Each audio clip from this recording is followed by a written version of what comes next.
Hi, I'm Cindy Miller, a community care navigator with the KU Alzheimer's Disease Center Cognitive Care Network.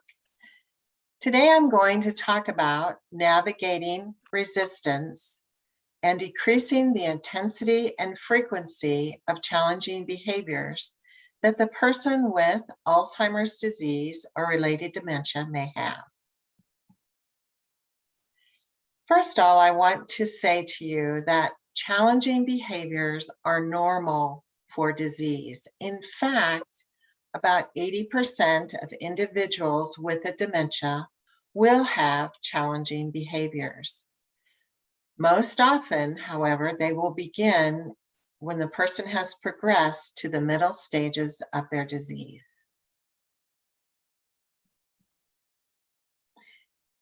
There are a number of physiological causes to these behaviors. One of the first ones is the language deficits that people experience when they've moved into those middle stages. They will have difficulty speaking, and even more important, they will have difficulty understanding everything that you are saying and other people around them are saying. They may become disinhibited. What happens is some of those long-term social skills will start disappearing. They may swear, they may undress, they may be okay to dress inappropriately. But again, that's caused by disease. They may experience visual spatial deficits. Basically, what that means is they will have difficulty pinpointing what they're hearing or what they're seeing and where it's coming from. Their impulse control will be decreased. Instead of reacting appropriately as they had previously prior to disease, they may instead of responding appropriately as they did prior to disease, they may react to situations based on what they believe is happening. They will also lose their noise filter, their ability to discern where noises are coming from, who's speaking, and again, what's being said. Loud noises may bother them, sudden noises may bother them, and it can create some problems for them. They're also at risk of losing their directional map, knowing their place in time. The person who, for example, walked their dog for the last 5 years every day may turn the wrong direction coming home and get lost.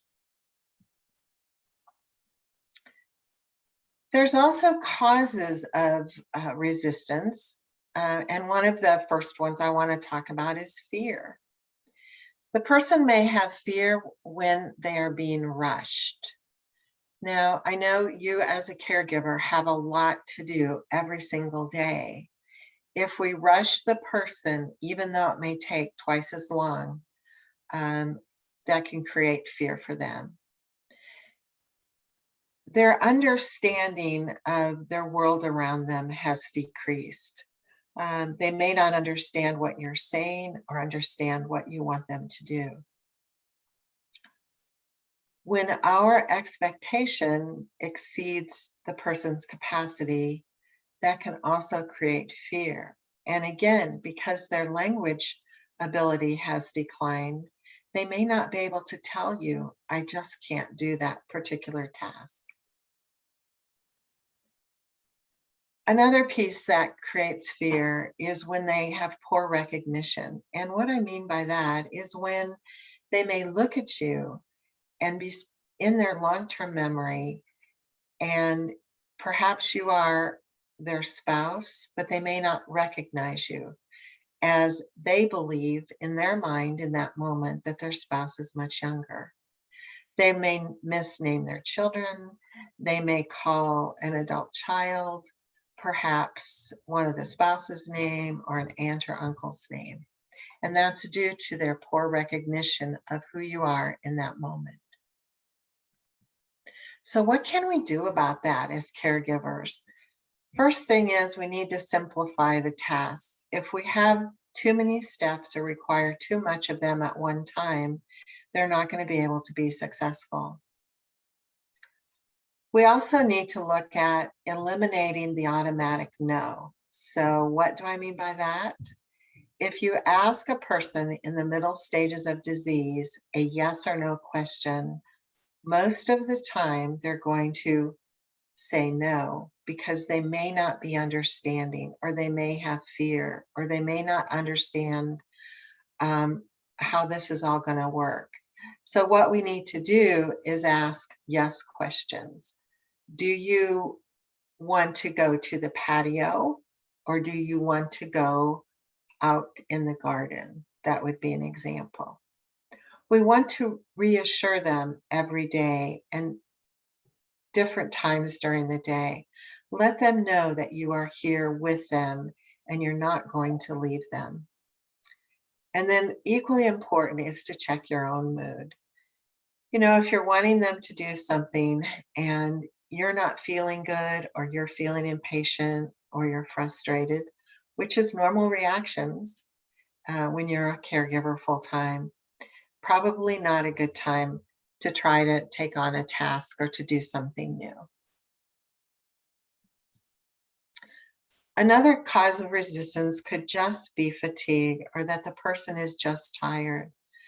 Perhaps we're trying to have them do a task too late in the day or too early in the day. Perhaps this is a person who isn't sleeping well during the night. They're not getting into that deep REM sleep, or they're up multiple times. And that is going to affect and could create some resistance. So what can we do? First of all, I would suggest do not attempt tasks when you or the person is tired. And that could vary day to day.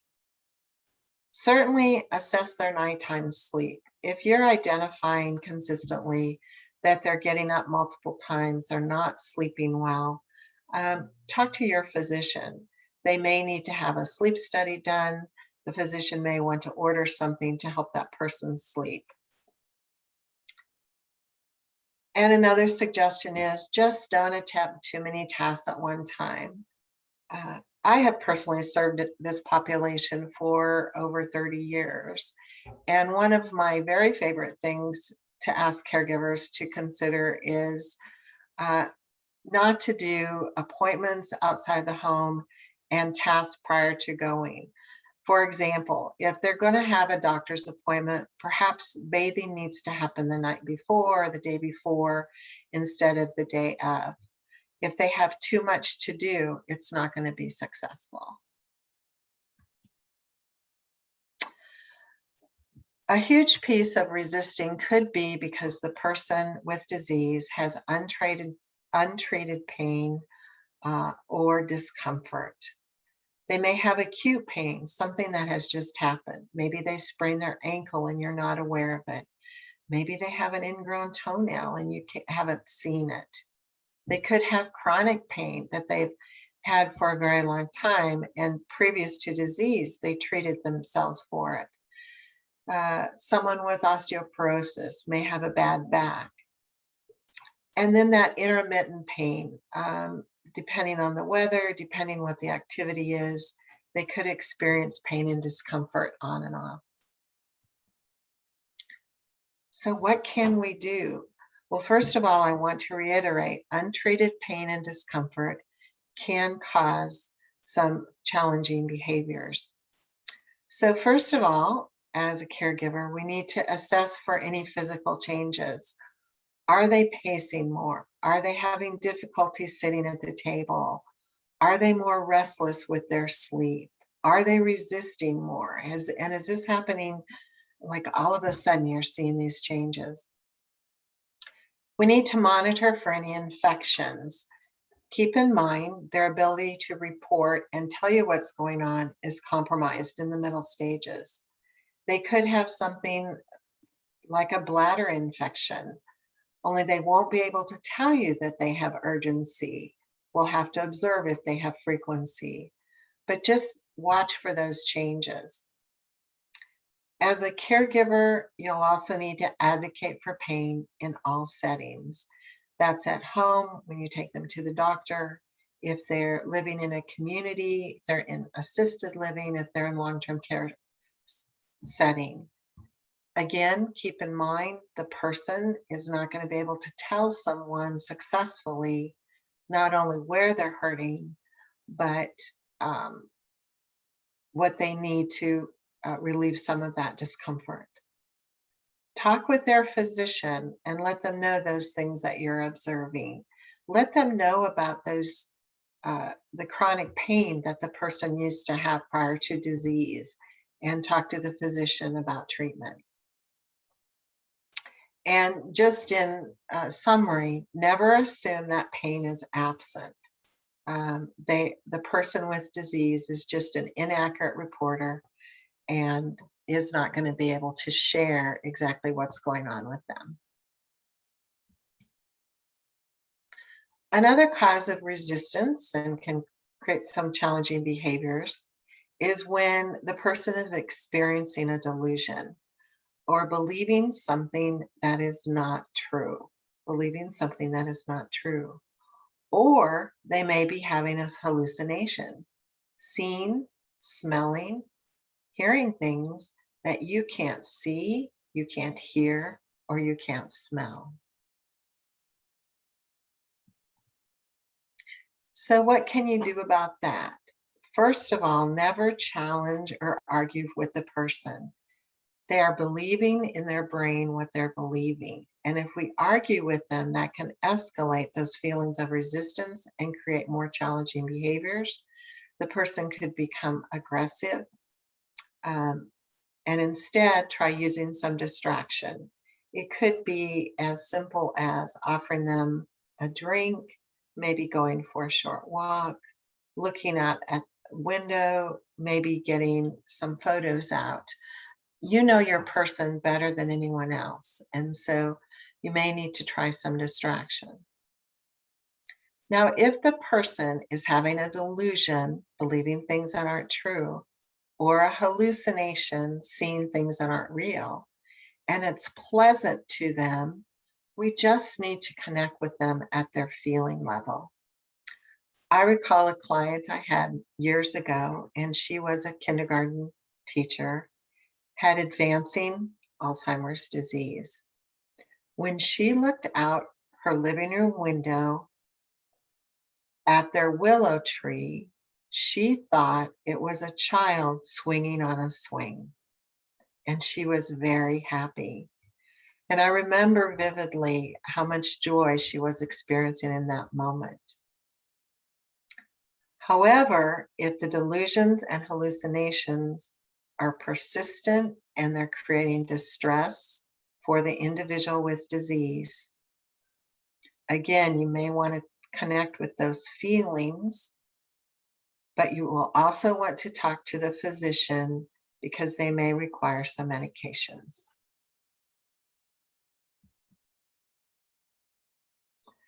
Another cause of resistance is the person with disease has lost control. I mean, they're not able to make a lot of their own decisions anymore. They're not able to tell you what some of their needs are.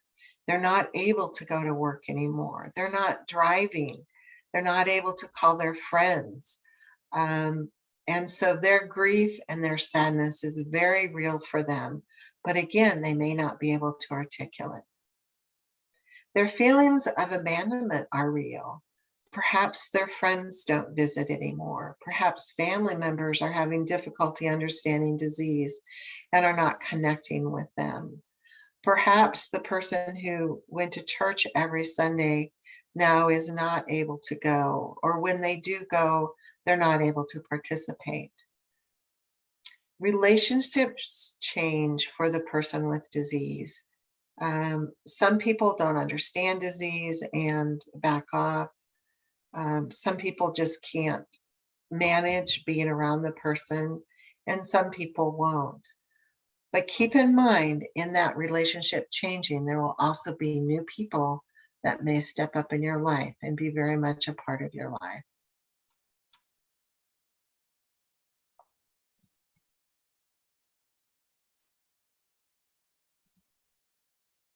So, what can we do in that instance? Um, Invite the person to help you or to join you. A favorite phrase of mine has always been, "Here, come with me." I don't ask if they want to. I just say, "Come with me." I reach my hand out and I smile. If things aren't going well, another suggestion might be to place blame on outside people, someone that's not there. If they're resisting taking their medication, you can say, "Doctor wanted you to have this." Have failure free opportunities. So, what do I mean by that? Take them for a drive. Um, Let them do things that they can do. Perhaps this is a person who was an avid gardener and now they're not able to go out and haul dirt and hoe and rake and plant flowers. But maybe they can go out and dig in a raised plant bed. Maybe they can water a plant, but it needs to be failure free where they can feel successful. Assess what have to means. Each of us do a lot of tasks throughout a day that we believe we have to do. So please, I encourage you to assess that. A good example of that is holidays. Do we really have to have 10 people in and feed them a huge meal at a holiday? Or perhaps that might change to having other people bring food in, having a smaller group for a shorter time frame. And again, we always want to reassure the person. Another cause of resistance may be the person has depression. And I call depression the bad friend of a person with disease. And actually, the number one symptom for that is their anxiety will prevail, along with just being more unmotivated and feeling sad. But again, the person with advancing disease may not be able to tell you, "I just feel so sad. I feel so worthless." And keep in mind that you, as a caregiver, are also at very high risk for depression. You need to monitor that and also be talking to your physician if you're experiencing that. So, what can we do? The individual with disease may need an antidepressant. And even if they are on one and it has been ordered, perhaps it needs to be adjusted. We need to be thinking about with others what are some meaningful activities the person could do. An example of that may be for the woman who has had advancing disease, who previously cooked large meals for her family. She would get the potatoes out of the pantry. She would wash the potatoes and peel potatoes and put them in the pot, and then afterward mash them, and they were wonderful. Maybe a meaningful activity for her now is washing the potatoes so she can feel successful. And basically, all we can do is try activities and see what will work for the person and what is not going to work. And then another big piece we can do is listen to them, listen to what they're saying. So, what happens when they're resisting you and they're having some challenging behaviors? And no matter what you do, nothing's not working. Well, first of all, always we want to be sure that when we engage with the person, we connect with them visually. In other words, we look into their eyes. Physically, we stand in front of them, not behind them or to the side of them to communicate. And verbally, keep our words simple and smile. In summary, we need to do everything with the person and not to them. So, what do we do when nothing is working? We're trying to get the person to go outside. We're trying to get them to help with in the house. We're trying to get them to eat a full meal. You know what? That happens to all of us, both professional non-professional caregivers, and family caregivers. I suggest if they are resisting and they're becoming aggressive and they're becoming more agitated and you just can't seem to get them to do what you want them, back off and walk out of their space. And again, evaluate, is this something that we have to do at this moment? Sometimes, if a person starts escalating and becoming upset, we may need to apologize, even if we've done nothing wrong, even if as a caregiver, we've tried our best. We may need to just say, I'm so sorry, and take that approach to try the task at another time. Thank you for joining us in this program. Here is my contact information.